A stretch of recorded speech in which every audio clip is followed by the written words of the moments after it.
show you how to program a HC-SR04 Ultrasonic Sensor. So she's going to explain us the items. We have an ultrasonic sensor. We have 3 LEDs. We have 3 resistors. We have male and female jumper wires. And he's going to explain us the project. So first you need a jumper wire that's male and female. And keep the male in 5 volts. Then take your ultrasonic sensor and keep it in VCC, the first one. Right. Done. Now, I'm going to take a small jumper wire, male and male, and keep one in negative.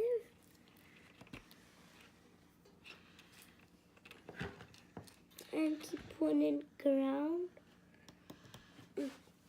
Then I'm going to take a male and female jumper wire. Keep it in negative. Then take the ultrasonic sensor. Then keep it in ground. Okay. And now I'm going to take another jumper wire. Keep it in GPIO 18 right over here. And keep this in where the echo is. So you can pick your GPIO spots, and we picked GPIO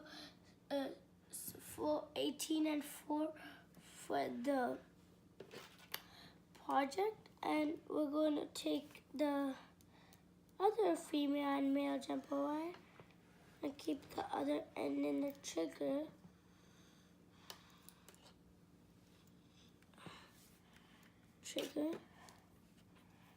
Keep the VCC.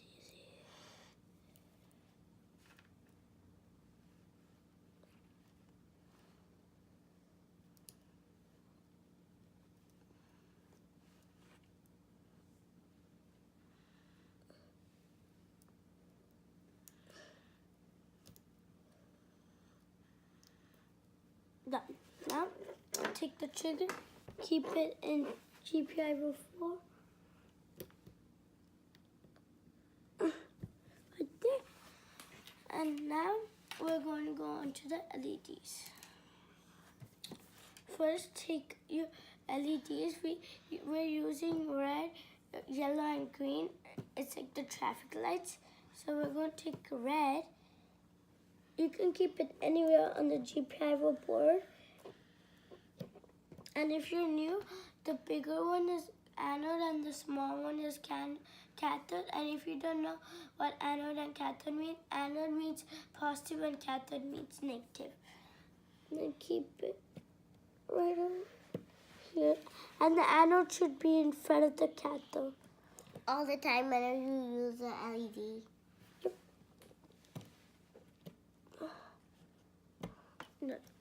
Now, you can take a resistor, and if you take a resistor, you have to take the same resistor for all the LEDs.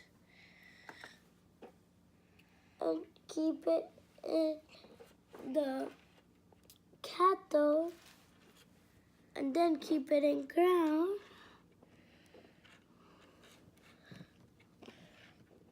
Great.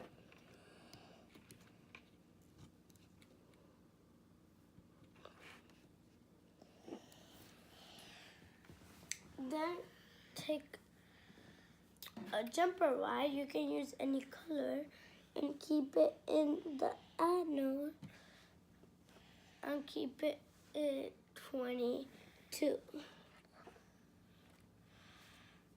22.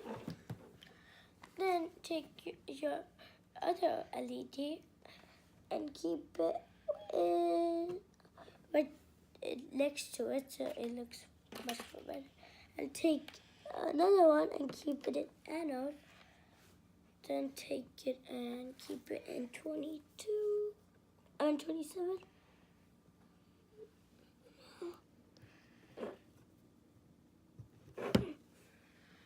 And then take your green LED and keep it right over here. Oh yeah, forgot this. And keep it right over here in the anode section and keep it in GPIO 17.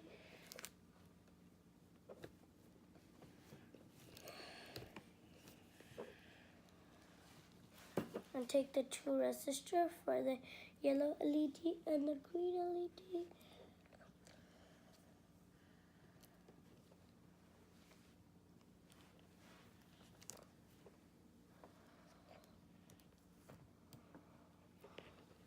And then take the last and final resistor.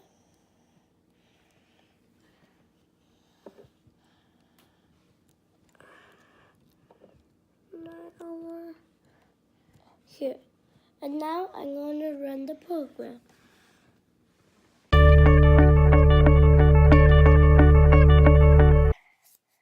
Enter. So input RPI.GPIO, input time trig 4. That means the trigger is in GPIO 4. Echo 18. You can pick any GPIO. We use 4 and 18 for, and 4 is for trigger and 18 is for echo.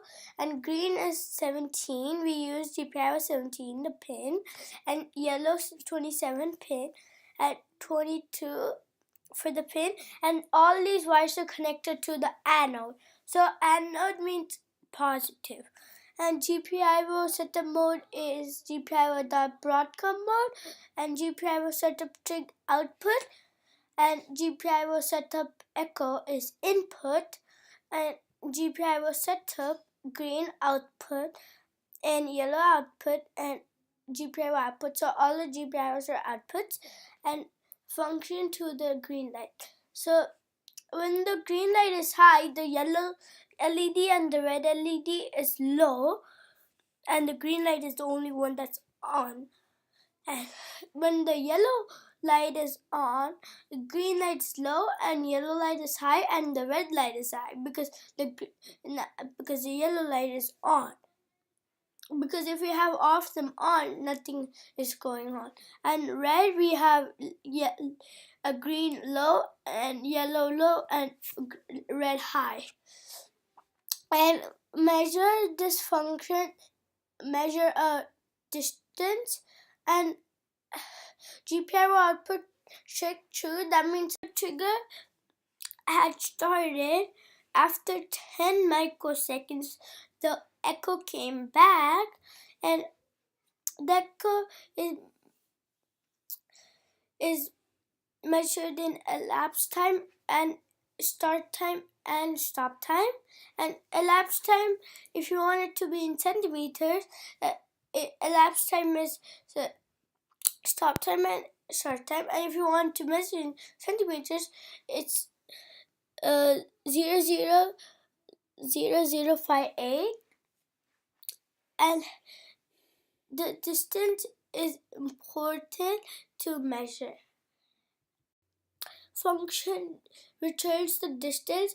Based on the distance, a green light and yellow light and red light is the distance. And if you want to stop the program, Ctrl+C.